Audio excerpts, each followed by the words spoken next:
Tóth Benyami vagyok a Hírtelevízió híradótól. 3 témában szeretnék kérdezni miniszterelnök úrtól. Az egyik az, hogy 2003 és 2016 közötti iskolai szegregáció miatt ítélt meg a bíróság a gyöngyöspatai romáknak csaknem 100 millió forintot.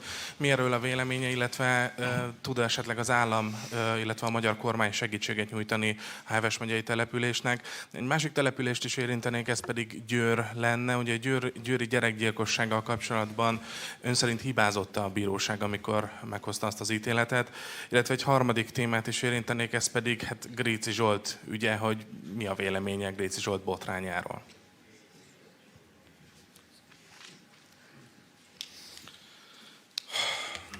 Személyügyekkel nem foglalkozom, csak azt akarom mondani, hogy az a jó benne, hogy túl vagyunk rajta.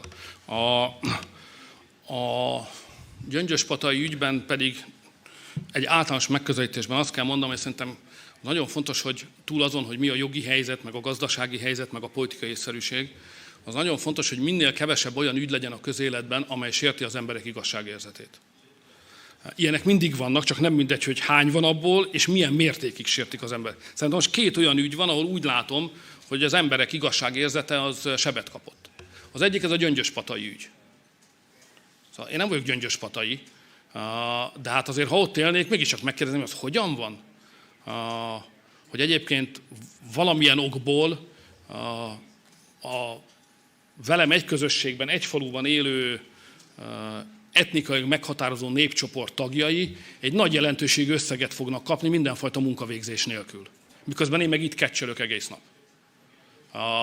És ezért a pénzért nem tudom hány órát, meg hány napot, meg hány hónapot, vagy hány évet kell dolgoznom. Hát hogy van ez? És azt gondolom, hogy ennek az embereknek igazuk van.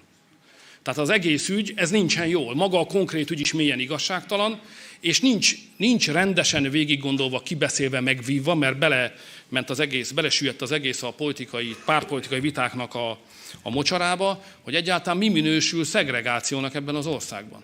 Most az unió zavaró repüléséről nem is beszélek.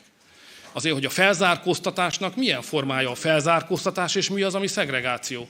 Tehát persze, hogyha valakit etnikai alapon sorolnak be egy osztályba, az nyilván szegregáció. De mondjuk, ha az oktatásra való képességének, befogadó képességének a mértéke alapján, ahol nyilván egy ilyen faluban többen lesznek a cigánygyerekek, sorolnak be valakit, az nem szegregáció, hanem fölzárkóztatás. De ezek a nagyon érzékeny kérdések és vékony határok nincsenek jól meghúzva. Ellenben politikai vádként ide-oda pattog a labda. És ilyenkor kiderül, hogy ez nem gyerekjáték, mert előállhat egy olyan igazságtalan helyzet, mint amit most tapasztalunk. Én még nem tudom pontosan mit kell tenni, de hogy ez nem maradhat így, az bizonyos. Tehát szerintem a gyöngyöspataiaknak igazságot kell szolgáltatnunk.